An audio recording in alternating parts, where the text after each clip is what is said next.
Oi gente, aqui é o Benício e nesse vídeo iremos resolver a questão da OBM de 2019, o problema 6 do nível 3.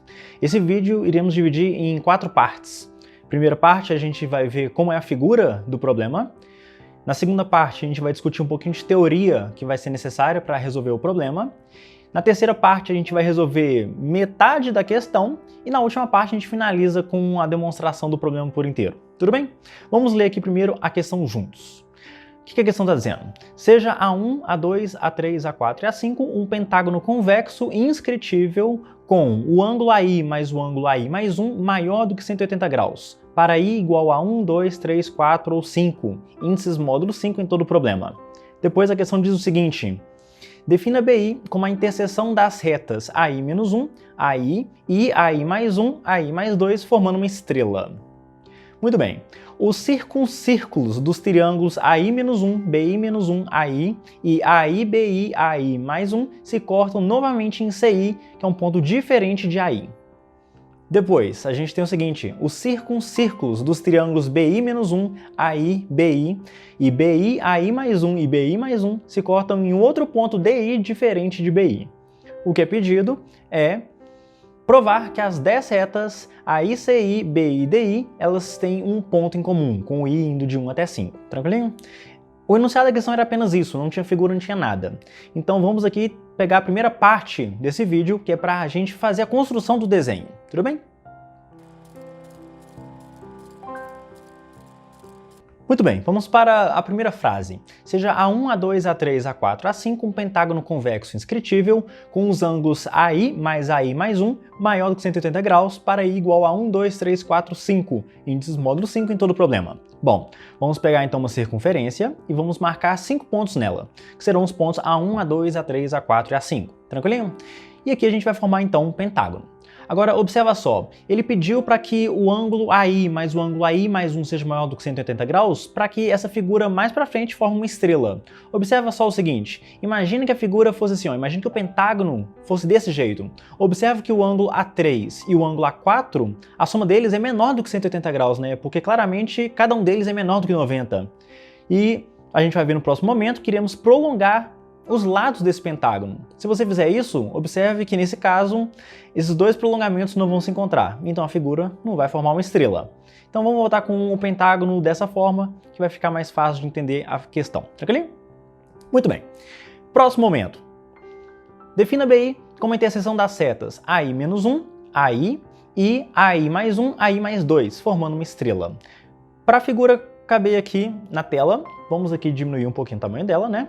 E, por exemplo, se a gente fizer para o I igual a 3, a gente tem que fazer a interseção das seguintes retas: a reta A2, A3 e a reta A4, A5. Olha ali na nossa figura, a reta A2, A3 e a reta A4, A5 estão ali marcadas de branco. Se a gente prolongar essa reta, observe que a gente vai encontrar ali um ponto, que é exatamente o ponto B3, porque a gente considerou o I igual a 3. Tudo bem? Se a gente fizer isso agora para a figura toda, se a gente fizer isso para a figura inteira, a gente vai obter então o restante da estrela. Muito bem. Vamos agora deixar todo mundo com a mesma cor, bem uniforme, tudo bem? E vamos agora para o próximo passo. Ó, vou deixar a estrela assim um pouquinho diferente, porque vai ajudar a gente a entender melhor a figura. Próximo passo.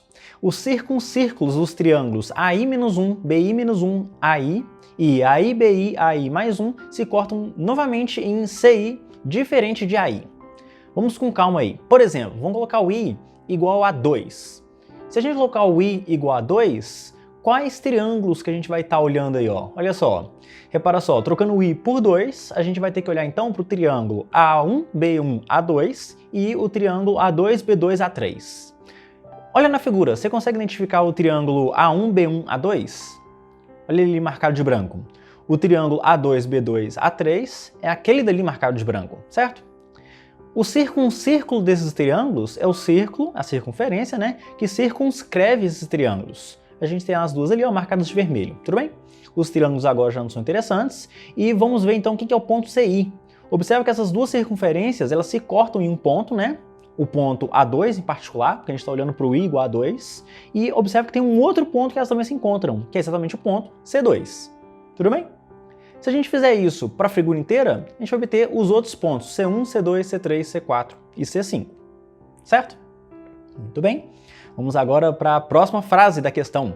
Próxima frase da questão. Os circuncírculos dos triângulos BI-1, AI, BI e BI, AI mais 1 e BI mais 1 se cortam novamente em um ponto DI, que é diferente de BI.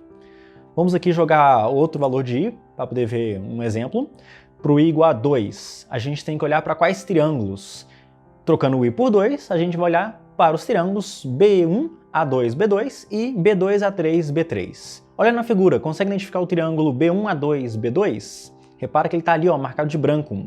E o triângulo B2, A3, B3 é aquele outro triângulo ali marcado de branco, certinho? Os circuncírculos desses triângulos, a circunferência que circunscreve esses triângulos, vão ser essas duas de azul aí na figura, certo? Os triângulos vamos tirar, porque não vai fazer mais diferença, né? E observa onde que vai estar esse ponto D2. A gente está considerando I igual a 2, hein? Repara que esses dois círculos azuis, eles se encontram no ponto B2 e se encontram em um outro ponto que vai ser o D2. Olha ali o outro ponto de encontro na figura. Tranquilo? Muito bem.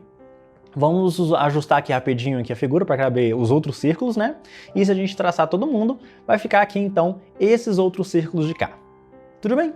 E claro, os pontos D1, D2, D3, D4 e D5. Tranquilinho? Tá aí a figura. O que está pedindo? Qual que é a pergunta do problema? A pergunta do problema é: prove que as 10 retas AI, CI, B e DI, com I indo de 1 até 5, tem um ponto em comum. Ou seja, se você traçar essas 10 retas, observa que essas 10 retas estão encontrando em um único ponto. Tranquilinho? Essa é a figura da questão. Muito bem. No próximo momento agora, vamos ver um pouquinho de teoria para resolver essa questão. Muito bem. Para essa questão, vamos revisar um assunto chamado de potência de ponto e eixo radical. Potência de ponto, imagino que seja algo mais habitual para vocês. Eixo radical vai ser uma consequência disso, que a gente vai explorar um pouquinho. Imagina só o seguinte, imagina que você tem uma circunferência e um ponto, ok? O ponto pode estar em qualquer lugar, basicamente.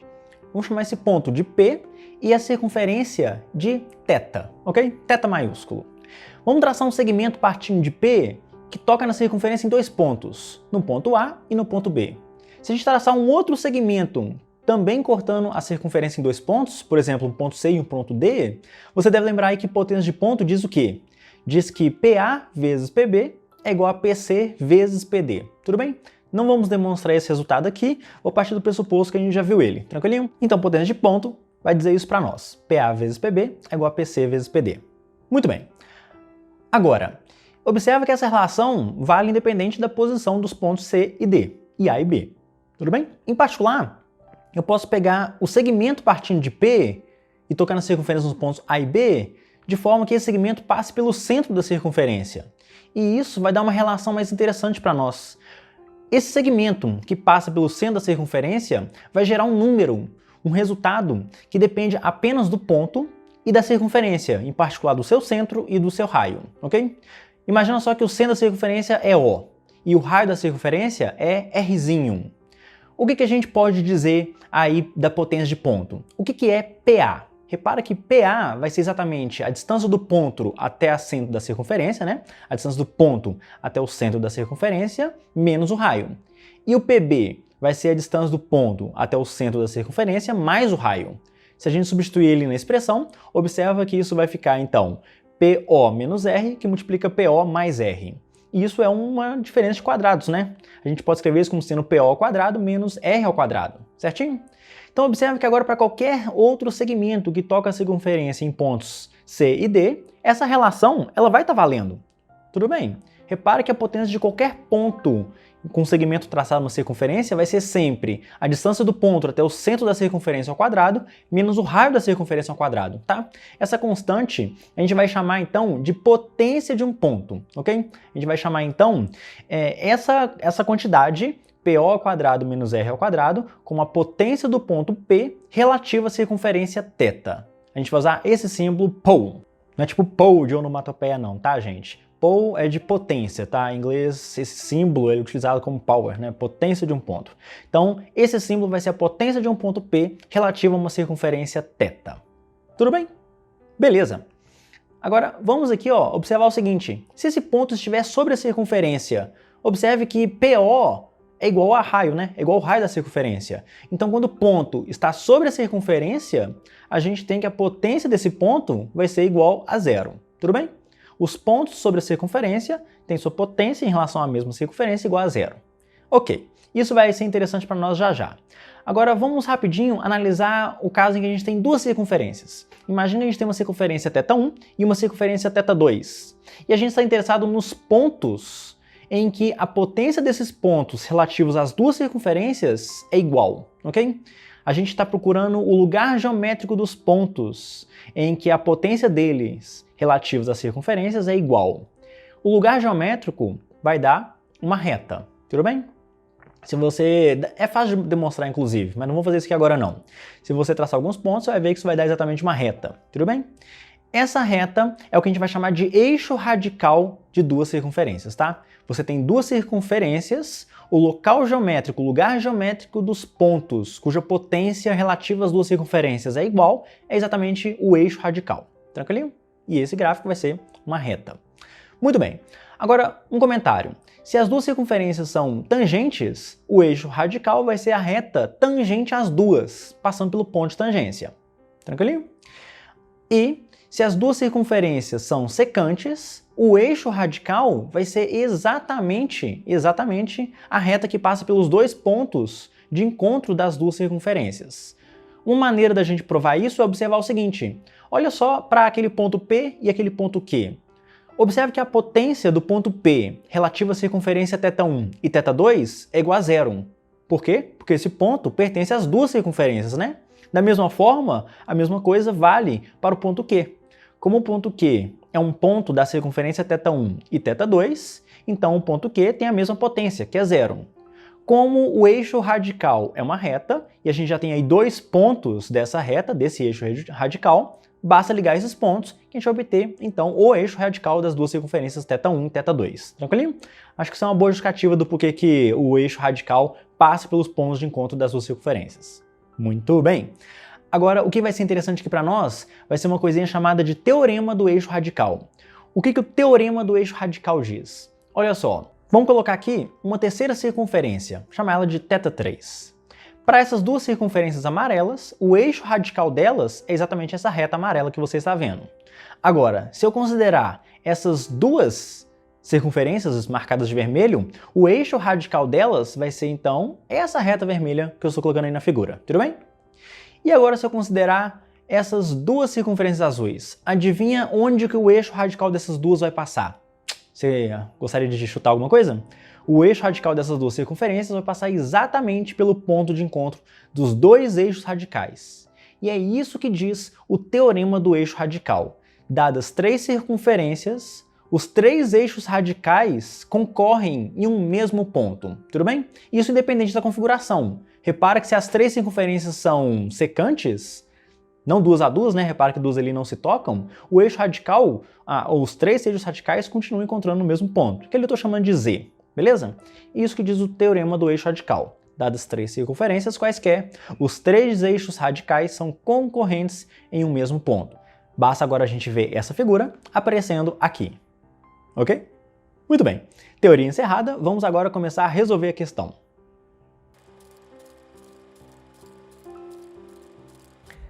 Nessa terceira parte do vídeo, a gente vai provar que as 5 retas BI e DI concorrem no mesmo ponto, tá? Depois a gente preocupa com as outras retas das circunferências vermelhas que a gente viu aí no início do vídeo. Vamos primeiro preocupar com apenas as circunferências azuis. O que a gente quer mostrar é que essas 5 retas, elas concorrem no mesmo ponto, tudo bem?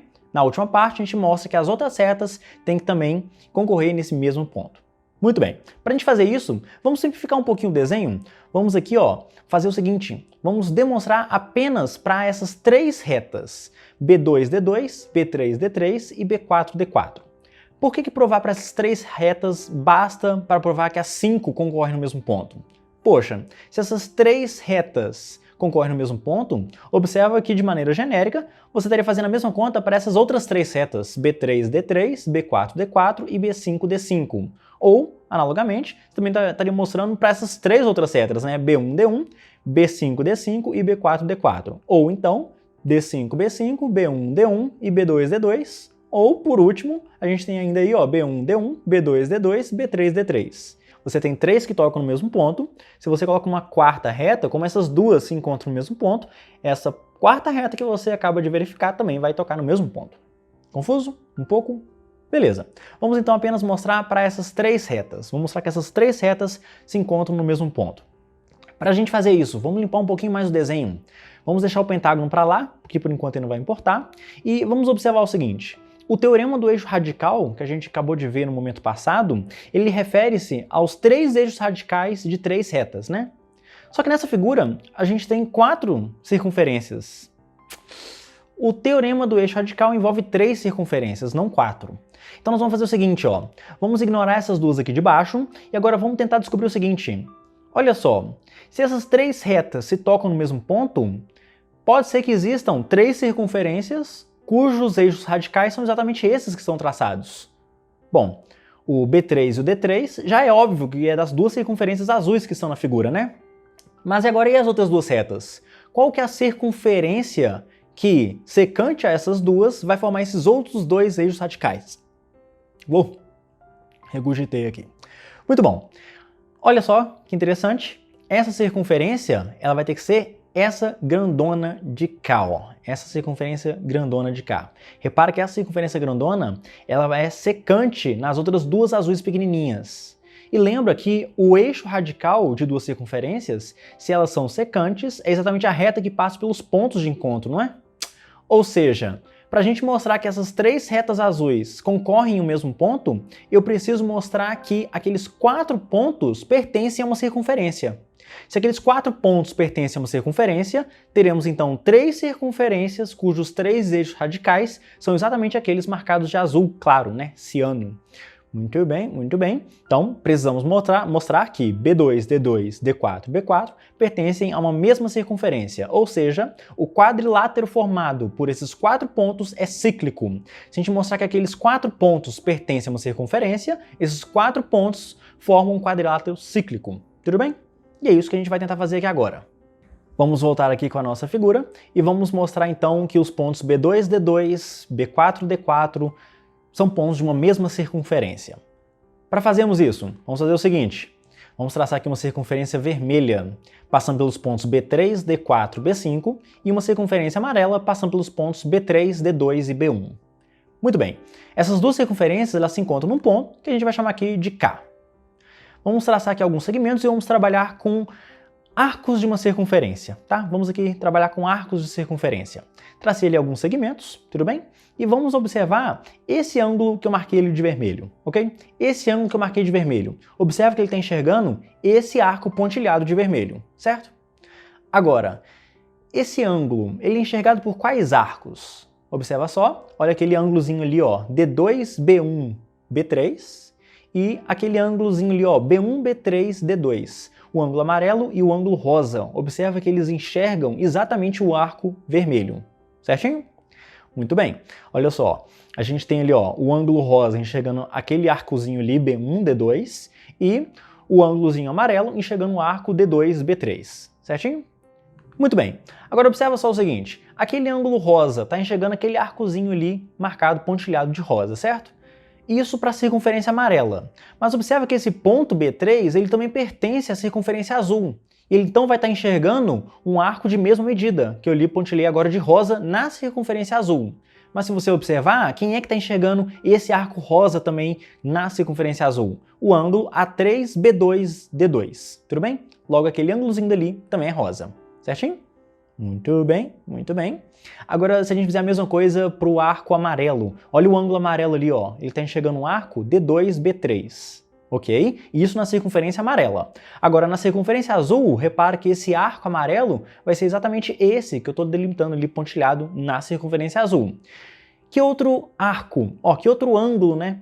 Na circunferência azul está enxergando esse arco. Observa que aquele arcozinho ali, ó, aquele ângulozinho ali, ó, D2B2A1, tudo bem? Repara que aquele ângulozinho amarelo está enxergando o mesmo arco. Muito bem, então eles são iguais. A gente vai usar essa informação já já, mas observa que o ângulo amarelo mais o ângulo rosa é o ângulo vermelho, né? Porque eles estavam juntos somando, juntos enxergando o mesmo arco do arco vermelho. Muito bem, então o ângulo B4, B2, B5 é igual ao ângulo B1, KB3. Muito bem, muito bem. Já já a gente usa essa informação. Vamos voltar aqui, ó. O que a gente vai fazer agora vai ser o seguinte, a gente tem que trabalhar com mais arcos nessa circunferência e a gente está ficando sem opção. Então nós vamos fazer o seguinte, ó, nós vamos prolongar o segmento, a reta B1, B4. Se a gente prolongar essa reta ali, ó, a circunferência amarela vai ser atingida no ponto M, beleza? Desse ponto M, vamos ligar ali no ponto D2. Talvez você esteja acreditando que essa reta, ela passa pelo ponto A3. Porém, se a gente olhar para a figura de um ângulo um pouquinho diferente, observa que essa reta ela não vai estar necessariamente passando pelo ponto A3, tá? Então vamos fingir que isso não está acontecendo, tá? Até porque não está realmente, beleza? Então tá aparecendo que a reta MD2 passa pelo ponto A3, mas não encosta, tá? Olha só aquele arco rosa ali, ó. Tá vendo aquele arco rosa? Repara que ele está sendo enxergado exatamente pelo ângulo D2MB1, certo? Logo, aquele ângulo também tem que ser o ângulo rosa. Concordam? Agora, olha só que interessante. Vamos observar apenas esses 4 pontos. Tudo bem? Voltando aqui na figura, observa só, a gente tem essa figura mais complicada. E a gente está olhando agora para 4 pontos em que observa que o ângulo B4, B2, D2 é igual ao ângulo D2MB4. Certinho? Poxa, para quaisquer 3 pontos, a gente pode traçar uma circunferência que passe por eles. Certinho? Muito bem, a gente tem ainda uma circunferência que passa por aqueles 3 pontos. Agora observa só aquele ângulo D2MB4. É o mesmo ângulo rosa.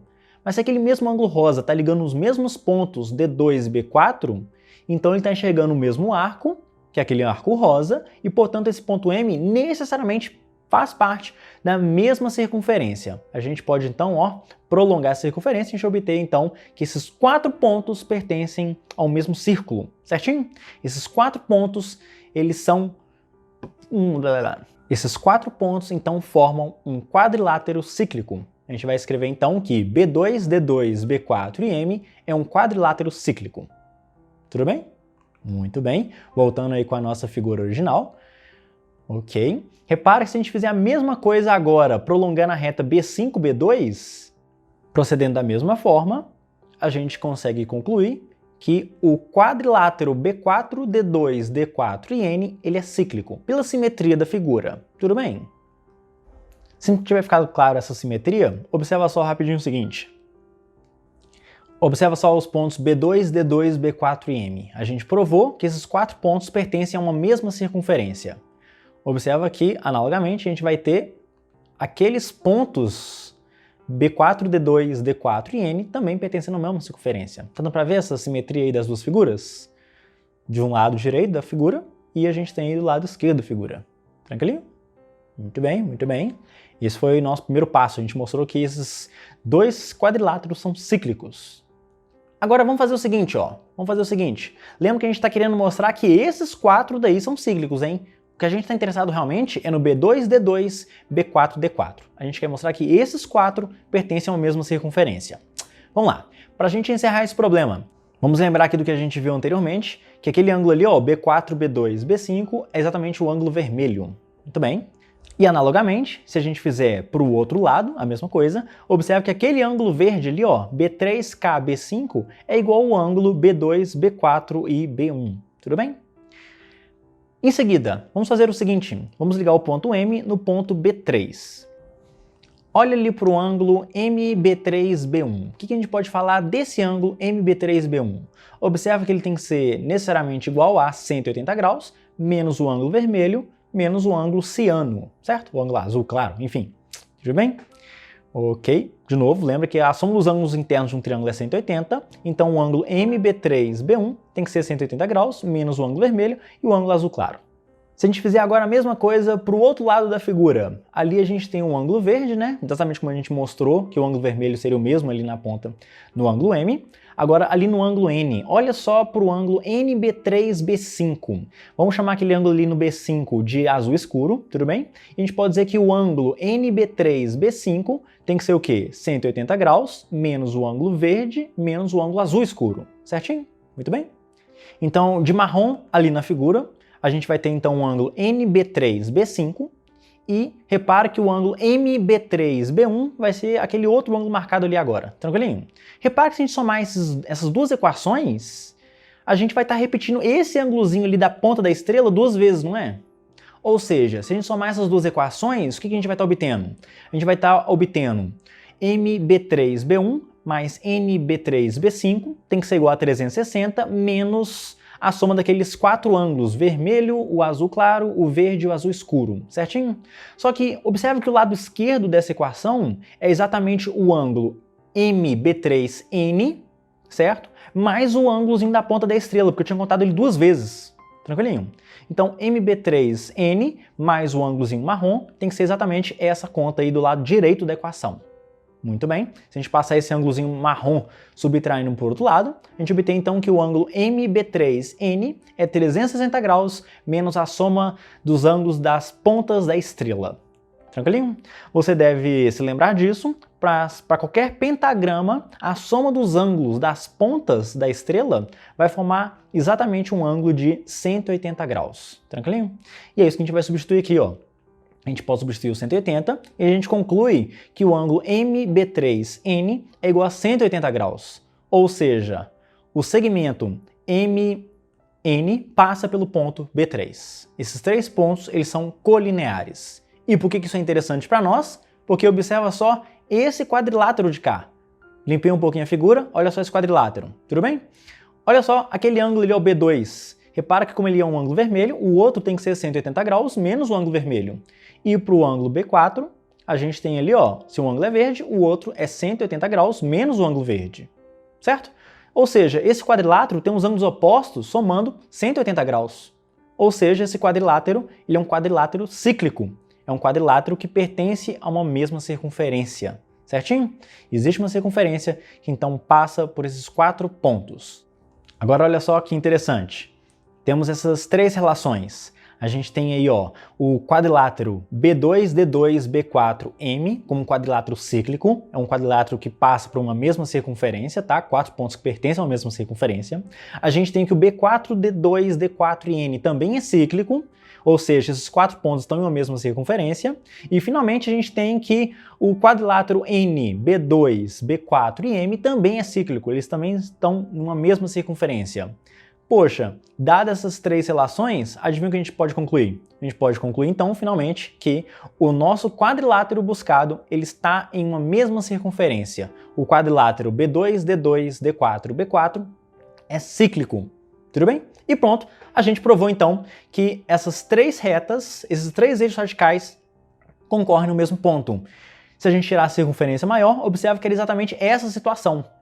E como a gente mostrou que para essas circunferências os três eixos radicais concorrem no mesmo ponto, isso vale também para as 5 retas BI, DI. Tudo bem?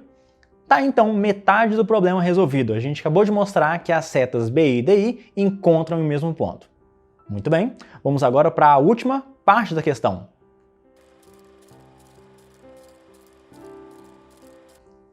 Muito bem, vamos agora mostrar que as setas AI e CI concorrem no mesmo ponto. Aquele ponto vou chamar de Z, tudo bem? Vamos limpar aqui um pouquinho o desenho, ficar um pouco mais fácil de enxergar as coisas. E olha só para esse ponto P e a circunferência ali de cima. A gente pode aplicar aqui potência de ponto, né? Se a gente aplicar potência de ponto, o que a gente vai obter? A gente encontra que PA4 vezes PB3 é igual a PD4 vezes PB4, certo? Se a gente olhar para a circunferência de baixo, a gente pode falar a mesma coisa. A gente pode dizer que PA5 vezes PB5 é igual a PD4 vezes PB4. Certinho? Poxa, se essas duas relações valem, observa ali que o lado direito dessas duas equações é igual. Ou seja, a gente pode falar que PA4 vezes PB3 é igual a PA5 vezes PB5. E se você for observar nessa figura, isso está dizendo para nós o quê? Que a potência desse ponto relativa a essas duas circunferências vermelhas é igual, certinho? Então vamos escrever assim, ó. Se aquela circunferência de cima ali ó, é θ3 e a de baixo é θ5, então a gente tem que a potência desse ponto P relativa à circunferência θ3, ok? A potência do ponto P relativa à circunferência θ3 é igual à potência desse mesmo ponto P em relação à circunferência θ5. Muito bem. Além disso, vamos observar o seguinte. Olha só para essa figura mais inicial aqui, ó. Olha ali a ponta da estrela. Observa para esse ponto B4 e os dois segmentos A3B4 e A1B4. Observe que a gente pode aplicar potência de ponto aqui de novo, né? Se a gente aplicar potência de ponto em relação a esse ponto B4, a gente pode dizer o seguinte: B4A3 vezes, B4A4 vezes B4A3 é igual a B4A5 vezes B4A1, certo? Beleza. E se você for observar, isso é exatamente a potência desse ponto em relação à circunferência θ3 e θ5. Ou seja, o que a gente acabou de escrever? Observe aquela relação ali marcada de verde. Isso é exatamente a potência do ponto B4 relativa à circunferência θ3. Da mesma forma, o lado direito da equação está dizendo que aquilo ali é a potência do ponto B4 em relação à circunferência θ5. Certinho? Mas a gente sabe o seguinte, a gente sabe que essa reta passando por P e B4, ela passa pelo ponto Z, certo? Que é o ponto em que todas as retas se encontram. Ou seja, isso está dizendo para nós o seguinte, como essa reta branca é o eixo radical das circunferências θ3 e θ5, a gente acabou de mostrar que o ponto Z, a potência desse ponto Z relativa à circunferência θ3 é igual à potência desse mesmo ponto Z relativa à circunferência θ5. Certinho? Essa relação é importante. Porque da mesma forma, a gente poderia fazer isso para outras circunferências e a gente obteria a mesma coisa. A gente obteria que a potência desse ponto Z relativa à circunferência θ1 é igual à potência do mesmo ponto Z relativa à circunferência θ4. E, seguindo nesse padrão, a gente também pode obter que a potência do ponto Z em relação à circunferência θ2 é igual à potência do ponto Z relativa à circunferência θ5. Mas, e o que isso tem de bom? Olha só que bonito! Olha só a alta circunferência θ3. A gente obteve uma relação desse ponto Z com a circunferência θ3 no início. Se ali a gente tem a mesma potência θ5, a gente acabou de concluir que o ponto Z pertence ao eixo radical da circunferência θ2 e θ3. Mas se o ponto Z pertence ao eixo radical da circunferência θ2 e θ3, então a reta que passa pelo encontro das duas circunferências vermelhas passa por Z, certo? Ou seja, a gente acabou de mostrar que para todas as retas vermelhas, as retas AI e CI, elas concorrem no ponto Z. E esse ponto Z, qual ponto que era? Era o ponto em que as retas azuis também se concorriam no mesmo ponto, certinho? Ou seja, acabamos de provar que as 10 retas concorrem nesse mesmo ponto Z. Gente, mas espero que vocês tenham gostado desse vídeo. Se alguma coisa não tenha ficado clara, volta o vídeo aí, acompanha, me faça perguntas se tiver algum problema e a gente termina por aqui, tudo bem? Vou deixar esse finalzinho do vídeo aí para vocês apreciarem um pouquinho o lugar geométrico desse ponto, enquanto o pentágono ele varia um pouquinho. Até mais, gente!